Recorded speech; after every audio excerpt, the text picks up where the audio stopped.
Welcome to the podcast. Great to have you with us. I think we could all agree on this. If you participate in social media at all, if you are one of those who interacts with, engage with, or maybe just stalks. Maybe you're like my wife. She doesn't really interact with it. She just stalks people on Instagram. That we all have a love-hate relationship with social media. I don't know if I've ever really met anybody that interacts with social media that doesn't have a love-hate relationship with it. By love it, I mean, for me personally, I love that I get to see glimpses into people's lives really around the world. People that I probably would not be connected to. I wouldn't know what's happening. I love that I get to see that their kids had a birthday party, that they just had an event, that something happened to their church, that whatever. I actually love that part of it.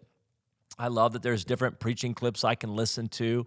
I think it's a really great way to make a quick connection with somebody that there would have been no connection before. So just a quick connection is something when there wasn't anything before.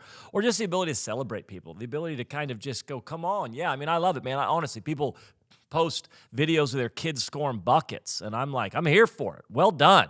So I genuinely I got a friend in, Omaha, Nebraska who posts about his kid scoring a bucket. And I'm like, yes, I love this. So I do love that about social media, the social aspect of that. I also love from a gospel kingdom standpoint, I love that good news spreads fast. I love that testimonies can be shared. I love that I can be aware of what's happening in Mozambique and be aware of what's happening in the UK and be aware of what's happening in Brazil because of social media. And so I do really love a lot about social media, but I think if we're all honest, there's a lot that we just hate about it. The one of it is just stressful. You can read studies on this stuff. It's just stressful. Even if you're not the one having the conversations, so the conversations are so toxic, they're so divisive, they're so combative, that even though they're so argumentative, it just does not matter what you post. At least, let me say this again. I understand that not everybody is a public figure, so not everybody is posting. But if you post online, there's going to be some disagreement somewhere. And although you may not be the one having those conversations, we're still digesting them. We're still reading them. So social media just causes more stress. It's amazing to me how many people I talk to that are like, hey, I just went on a social media fast and last 30 days, and I just feel so refreshed and so much more full of peace, so less stressed, because it's just the nature of social media. I think that I hate the thing that it's time-consuming and addictive. Social media is addictive. There's no getting around that. It's rewiring what your brain's looking for. It's extremely time-consuming. It's time-wasting. I think I don't like that it's not real life, that it just feels fake, a lot of it. I know people, and I'm like, okay, your marriage is not doing well right now, but you just posted like it was. And so sometimes it just feels fake, or the comparison issue. But here's where I really want to get to, and here's where I want to have a conversation with you on. And can I just be your mentor for a few minutes? Is that all right? I'm going to take the liberty of, if you're listening to this podcast that's called the Banning Liebscher Podcast, it's because you don't mind me speaking into your life at this moment. But the things that I think I hate the most about it is it's not real connection. And it's not real connection, it's shallow connection. Or I would say this, it seems to lend itself to the breakdown of healthy relationships which require healthy communication and conversations.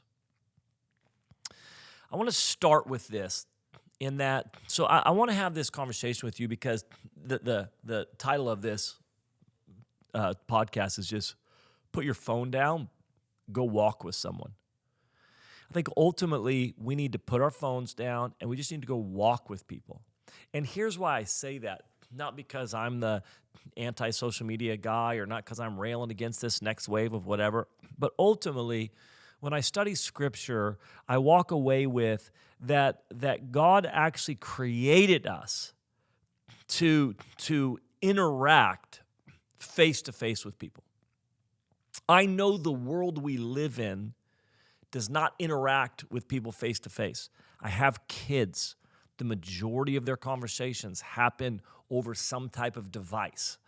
So I understand it's not the world we live in, but as I read scripture, I just see this theme that God created us, humans, to actually have contact with one another. Paul even writes, in his day, it wasn't technology, it was letters. But Paul even writes, he said, listen, I long to be with you. Paul said, as much as I enjoy writing you a letter, what my heart really longs for is to be with you. And the Lord created us in a way where we thrive in human interactions. We thrive when we actually get face to face with people. And so much of the digital world, so much of social media is breaking down healthy relationships because it's lending itself to conversations and to communication that aren't actual face-to-face human contact. And we could go through, and you could go through all this stuff that, all that the studies show. But Jesus came in the flesh. He came to walk amongst us. He came to sit with us. He came to converse with us. He came in the flesh. And studies really do all show this, that there is a breakdown. So if relationships are built on healthy communication and conversations, can you actually have a healthy relationship? Can you actually have a healthy interaction and connection with somebody if you have a dysfunctional, unhealthy communication or conversation style? And studies make this clear that there is so much that is lost in digital communication. And again, I want to say this. Every grandparent out there that's got a grandchild that doesn't live in their city would say, we're extremely grateful for FaceTime.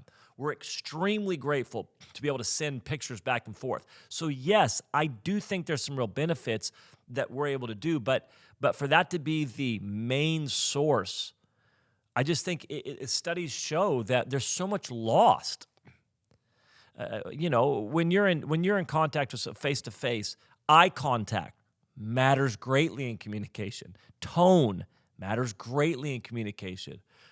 The presence of somebody matters greatly. Their body movements and their interactions, it matters. I can't tell tone.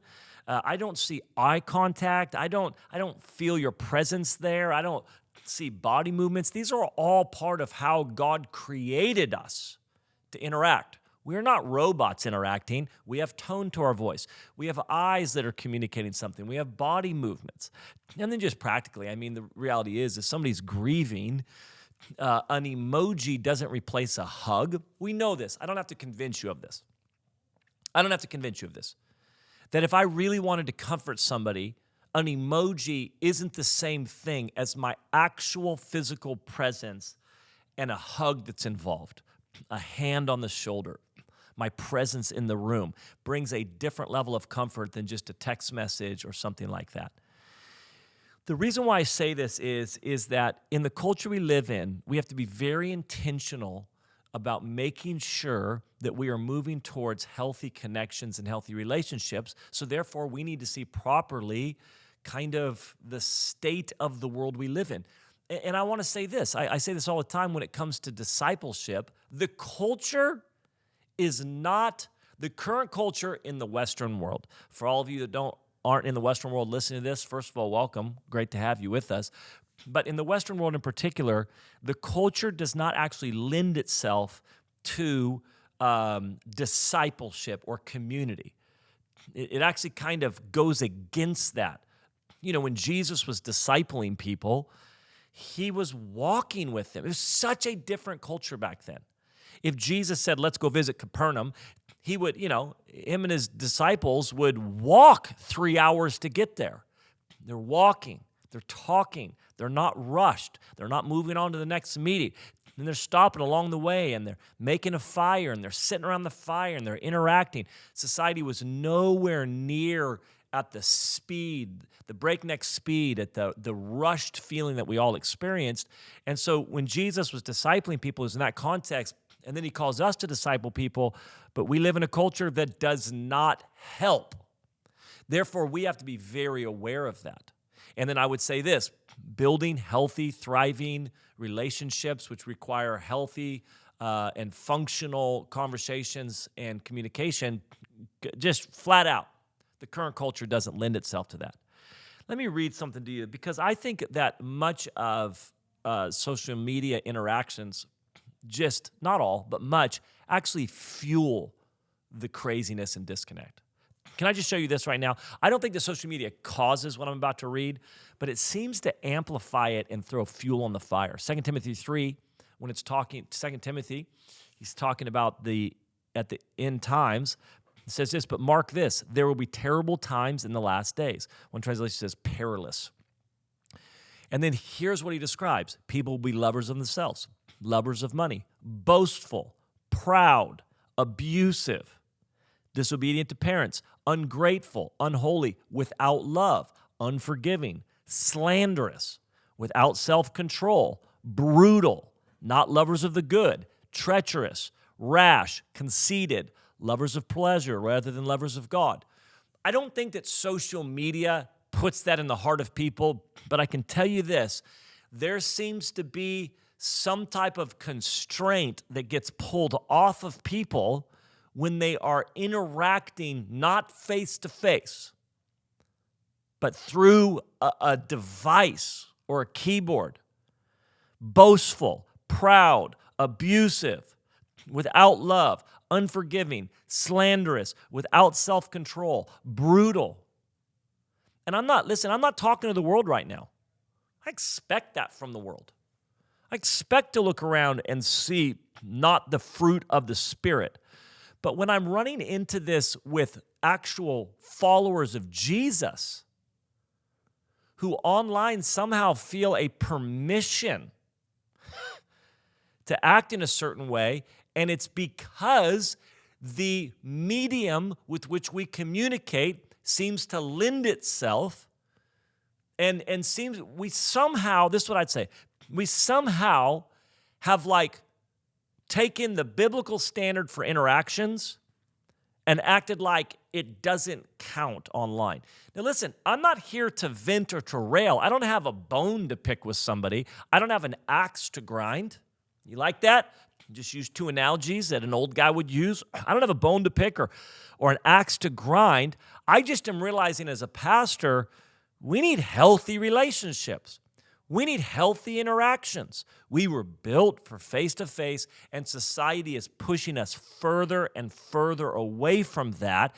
And the result is unhealthy, dysfunctional communication and conversations, or at least we're feeding ourselves that. Not all of you guys are fighting online. I don't think that's what's happening. But we're feeding ourselves with that. We're trying to interact with that, and it's not healthy. Proverbs 18:13. Says this, to answer before listening, that is folly and shame. How do you actually listen to somebody online? I guess it's possible, but it's difficult. And the Bible says to answer before listening, it's folly.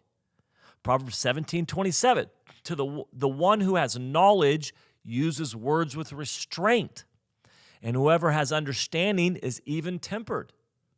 Somehow, when we are now listen, people violate this in person as well.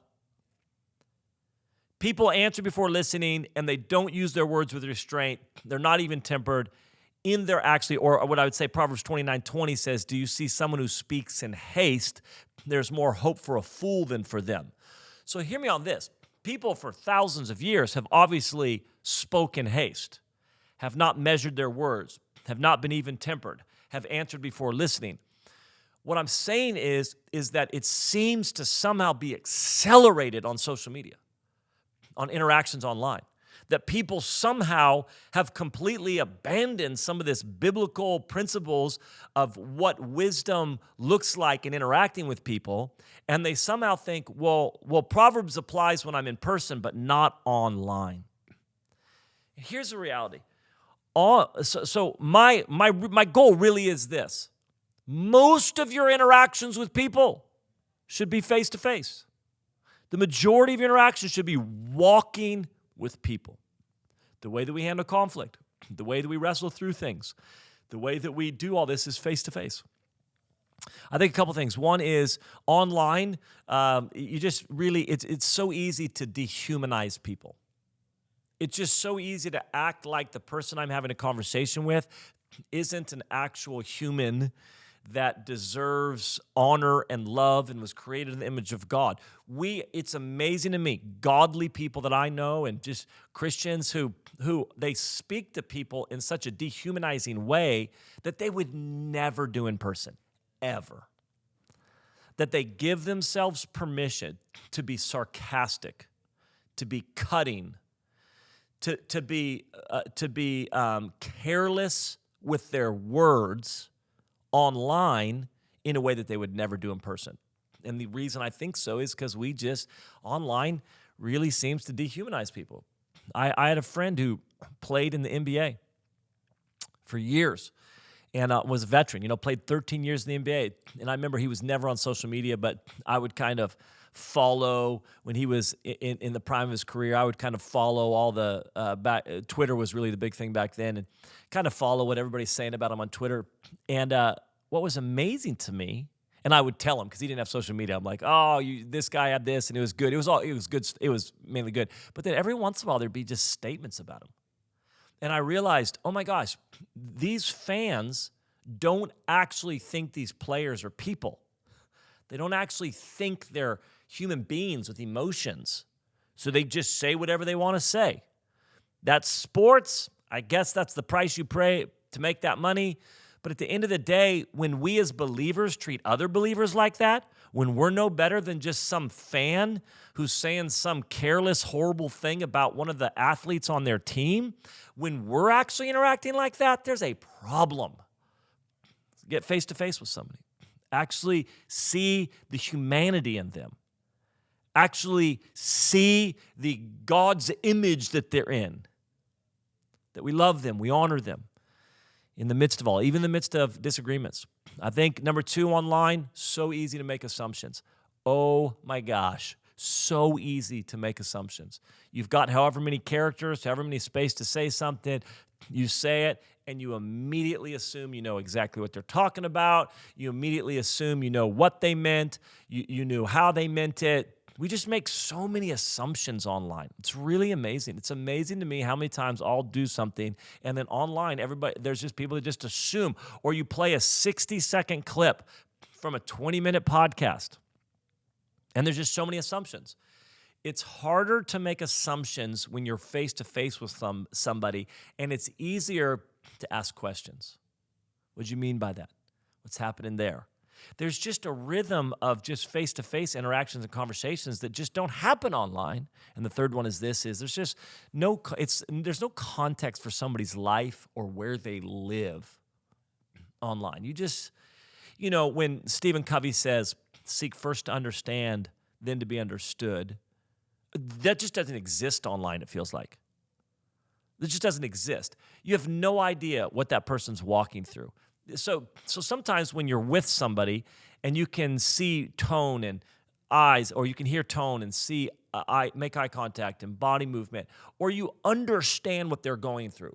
You understand their kid's homesick. They just lost their mom. You understand that it's been a tough season, whatever else it is, because you actually have a relationship with them. There's an empathy that comes. That edge that we carry online, it gets softened because there's an empathy. I have a context for where you're living and the life that you're walking out. And even if we disagree on some things, I have more context and more empathy. It's very hard to have empathy in conversations online. So what has this 20-minute rant been all about? Well, I told you at the beginning, if you let me take a moment and just mentor you, put your phone down, go walk with people. The healthiest relationships are ultimately going to be those where you get face-to-face time, because they require conversations that are healthy and communication that's not dysfunctional. And I would just encourage you. We don't have to jump into all that the world's doing. Listen, utilize social media. It's great, and you can dialogue thoughts, and you can comment on puppy pictures and do all that type of stuff. But ultimately, I believe this: the Bible paints a picture that your relationships are going to be thriving when you're face to face, in person, walking with people, and just make sure that online we still keep Proverbs in mind. We still understand that the Bible actually has real input for how to have healthy conversations.